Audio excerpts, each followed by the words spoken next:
Hola, buen día, Lick Charlie. Mi nombre es Gerson Sánchez. El día de hoy les estaré hablando sobre el concepto del hombre según Martin Buber. Martin Buber fue un filósofo austríaco-israelí, en la cual nos planta la siguiente pregunta. ¿Qué nos hace verdaderamente humanos? Para Buber, la respuesta no solamente está en nuestra inteligencia, logros o objetivos, sino en algo más profundo, nuestra capacidad de dialogar. Él tiene una frase muy famosa en la cual dice, todo verdadero vivir es encuentro. Buber aquí con esta frase nos invita a reflexionar sobre cómo nos relacionamos con los demás. Buber afirma que no existimos en soledad, sino a través de vínculos. Bien, empecemos con la explicación de conceptos. Aquí hay una frase clave en la cual dice que el ser humano se define por las relaciones ideológicas auténticas, como por ejemplo el yo-tú, no por individualidad aislada. Primeramente tenemos el punto de filosofía ideológica. Boer propone que el ser humano se define a través de las relaciones. Bueno, para Uber, para él no existimos en abstractos, nos hacemos yo solamente cuando le decimos tú a otro. Un ejemplo sería cuando un bebé aprende a hablar simplemente porque los padres le están hablando. El otro punto sería la religión y existencialismo. Su pensamiento funciona, misticismo judío con reflexiones sobre la existencia auténtica. Buber distingue dos modos de relacionarse, el yo-tú y el yo-eso. El yo-tú técnicamente es cuando ves a otro como persona única, o sea, el diálogo es auténtico, donde el otro es un fin en sí mismo. Un ejemplo sería un amigo que te escucha. Y el otro punto sería yo eso, que es cuando usas a otro como herramienta o como un medio para un fin. Por ejemplo, tratar al mesero como alguien que me sirve. Pero ya teniendo todos estos conceptos en cuenta, ¿por qué el diálogo es tan importante? Veamos las preguntas clave. Ahora bien, vamos con el desarrollo de interrogantes.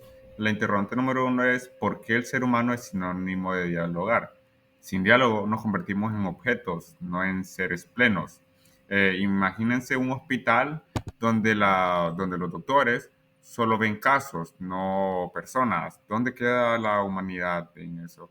La segunda pregunta es, ¿podemos vivir solo en yo-tú?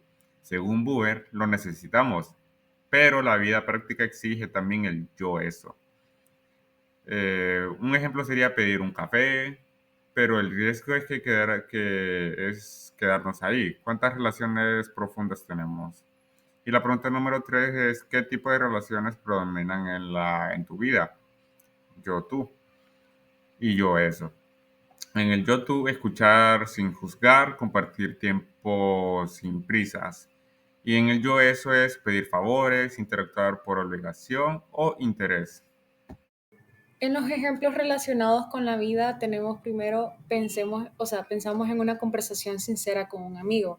No hablamos de una charla superficial, sino de esos momentos en los que nos escuchamos de verdad, con empatía, sin juzgar a nadie. Cuando esto pasa, estamos frente a un tú. Nos reconocemos mutuamente como personas completas, únicas, y esa es la relación entre yo y tú. Como segundo, tenemos el trato a desconocidos. Por ejemplo, cuando saludas a alguien con respeto, perdón, lo miras a los ojos, le sonríes, estás reconociéndolo como persona, aunque no lo conozcas. En este instante lo tratas como un tú, no como un objeto o algo más del montón. Eso también es un momento yo y tú. Y por último, tenemos como tercero, pensemos en la oración profunda. No una repetición automática de palabras, sino una oración profunda donde estás verdaderamente presente, hablando con Dios como con alguien real. Esos momentos son encuentros no monólogos, son experiencias de presencia mutua. Eso es lo que Buber describe en una relación tú y yo con Dios. Ejemplos y relaciones del contenido con los textos bíblicos según Martin Buber. En los ejemplos de las relaciones yo-tú, yo-ello, relación yo-tú auténtica y personal, un maestro que ve a cada alumno como único y lo escucha con atención. una oración sincera donde la persona se abre verdaderamente a Dios. En la relación yo y ello, utilitaria o impersonal, es donde un jefe que solo ve a sus empleados como una herramienta de trabajo, usar a alguien solo por interés personal. Según Martín, en el contenido con los textos bíblicos, Génesis del 2 al 18, no es bueno que el hombre esté solo. Dios crea Eva para que Adán tenga una relación personal. Aquí se muestra que el ser humano está hecho para el encuentro, no para el aislamiento. En Éxodos del 3 al 4, Dios llama a Moisés por su nombre en la zarza ardiente. Dios no habla desde lo alto como un poder lejano, sino que llama a Moisés directamente, iniciando una relación viva, yo y tú. En Génesis del 4 al 9, donde está su hermano Abel, Dios no solo le exige una explicación a Caín, sino que le muestra que su relación con su hermano importa. El ser humano es responsable del otro. En el Salomón, tú no conoces y me sondeas. Este salmo refleja la intimidad profunda del ser humano como Dios, una relación donde la persona se siente vista, escuchada y amada, relación de yo y tú, un total. Para Ortega, el conocimiento del mundo solo puede partir de la perspectiva y ubicación de cada uno. El mundo es como un bosque. Desde dentro de él no pueden ver más que unos pocos árboles, pero nunca las foresta por entero. De esa misma manera se nos presenta la realidad. La filosofía será el interno por construir conceptos que responden a la resistencia y subsayen a las impresiones concentradas que hay del mundo. Pero la filosofía no puede ni debe tratar de sustituir esas impresiones. No es una mirada, una verdadera, sobre el mundo, sino una constituida con otros propósitos. La razón no debe sustituir la vida, sino completamente es el verdadero significado del revolucionismo. Además, para Ortega, todo ser humano tiene una filosofía, un metabolístico. Esto es así porque será el filosofía es una cierta interpretación del mundo, aunque éste no sea muy elaborada. Las apuestas de Ortega es que cada uno viva su vida de manera auténtica, es decir, que cada uno llegue a desarrollar su propia filosofía. ¿Qué significa ser humano si no estamos determinados por una esencia fija? Según Ortega, el ser humano significa ser un proyecto, alguien que no está hecho de una vez y para siempre, sino que se va haciendo a lo largo de su vida. No nacemos con un destino cerrado, sino con la posibilidad de elegir y construir nuestro propio camino. ¿Hasta qué punto somos responsables de nuestra vida y nuestras decisiones? Según Ortega, somos totalmente responsables. Ortega cree que somos libres y responsables de nuestras elecciones, aunque nuestras circunstancias influyen, como la familia, el país, la cultura, la época, etc. Pero siempre tenemos la capacidad de actuar sobre ellas. La vida es una tarea personal. De ahí su famosa frase: yo soy yo y mi circunstancia, y si no la salvo a ella, no me salvo yo. ¿Podemos cambiar quiénes somos o estamos limitados por nuestras circunstancias? Según Ortega, sí podemos cambiar. Ortega cree que no estamos determinados por nuestro pasado ni por nuestro entorno. Podemos interpretar y transformar nuestras circunstancias para construir una mejor versión de nosotros mismos. Ortega afirma que sí podemos cambiar. Las circunstancias nos afectan, pero no nos determinan completamente. Lo que importa no es tanto lo que nos pasa, sino cómo respondemos a lo que nos pasa. En ese sentido, el ser humano tiene la capacidad de redefinirse a través de sus decisiones. Por ejemplo, Una persona que ha vivido una infancia difícil puede decidir formarse, aprender, cambiar, ser diferente. Para Ortega, esa capacidad de reinventarnos es lo que nos hace humanos. Es decir, estamos condicionados por muchas cosas, pero no estamos condenados a hacer siempre lo mismo. ¿Cómo influye nuestra libertad en la forma en que damos sentido a nuestra existencia? Según Ortega, la libertad es el núcleo de nuestra existencia. El sentido de nuestra vida no viene dado, sino que lo construimos a través de nuestras elecciones. Somos libres para equivocarnos, pero también para aprender y crecer. La libertad para Ortega es el centro de la existencia humana. Él no ve la libertad solo como la capacidad de hacer lo que uno quiere, sino como el poder de decidir qué hacer con nuestra vida, cómo orientarla, qué valor darle. Esa libertad nos obliga a elegir constantemente, y al elegir vamos construyendo nuestro propio sentido de vida. Eso implica que el sentido de la existencia no está dado por adelantado, sino que cada uno debe buscarlo, asumirlo y realizarlo.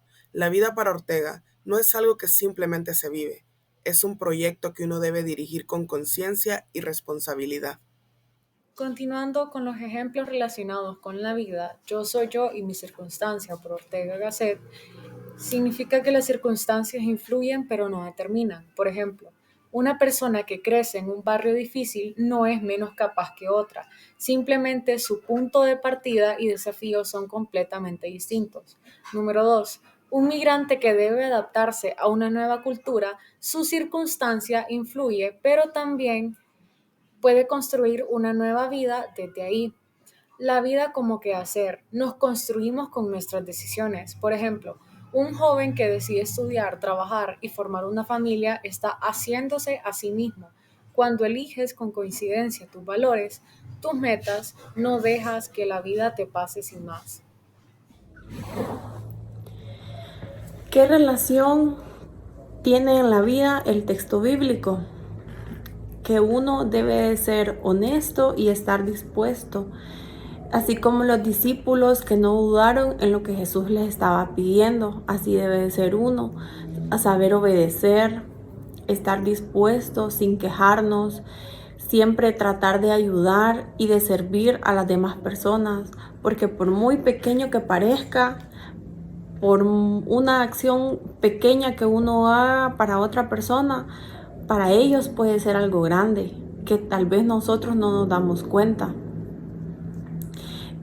Cumplir nuestras tareas sin quejarnos, ser agradecidos. En la vida hay que prepararnos con anticipación, así como lo hicieron los discípulos, que prepararon la Pascua con anticipación. Así tiene que ser uno en el trabajo, en la universidad, en toda tarea que uno tenga, hacerlo con tiempo y nunca hacerlo a última hora, porque después uno se reprocha o se queja porque las cosas no se hicieron bien. Siempre hacer las cosas con responsabilidad, con amor y nunca decir de que no somos capaces de hacer algo, porque todos podemos lograrlo. Pensamiento filosófico latinoamericano. El pensamiento filosófico latinoamericano es una corriente que busca interpretar la realidad de los pueblos de las regiones a partir de su historia, su lucha y sus aspiraciones de la justicia y libertad. Se ha desarrollado como una respuesta crítica a la operación de la colonialidad, del poder y las estructuras de dominación que ha afectado a América Latina desde la colonización hasta la actualidad. Interrogante acerca del contenido con respuesta. Pregunta: ¿cómo puede aplicarse el mensaje de Apocalipsis 19 en el contexto de las luchas sociales en América Latina? Respuesta: Apocalipsis 19 representa la victoria de Cristo sobre la fuerza del mal, lo que puede interpretarse como la lucha contra la injusticia, la pobreza y la explotación en América Latina. Interrogante del contenido con respuesta. Pregunta: ¿en qué medida la filosofía de la liberación puede considerarse una extensión del mensaje cristiano de justicia? Respuesta: La filosofía de la liberación comparte con el cristianismo la idea de la dignidad humana y la justicia social. La teología de la liberación en particular integra principios filosóficos con la enseñanza de Cristo para abogar por los oprimidos y marginados. Interrogante acerca del contenido con respuesta. Pregunta. ¿Es posible encontrar un equilibrio entre acciones políticas y fe sin que una absorba a la otra? Respuesta. Sí es posible, siempre que se mantenga un enfoque en la justicia social, basado en valores éticos, espirituales. Históricamente, muchos líderes religiosos y actividades han logrado integrar ambas dimensiones sin perder la esencia de ninguna. Ejemplo relacionado con la vida. Número 1. La comunidad eclesiales de base. Número 2. Monseñor Oscar Romero. Número 3. El movimiento de los sin tierra en Brasil. Número 4. La protesta en defensa de los pueblos indígenas. Número 5. La labor de Bartolomé de las Casas. Relación del contenido con los textos bíblicos. Apocalipsis 19 presenta una visión de Cristo como el juez y libertador, lo que puede interpretar en clave de la justicia social en el pensamiento del latinoamericano. La idea de un Dios que libera a su pueblo resuena con la historia de América Latina, donde los pueblos han luchado por su autonomía y dignidad.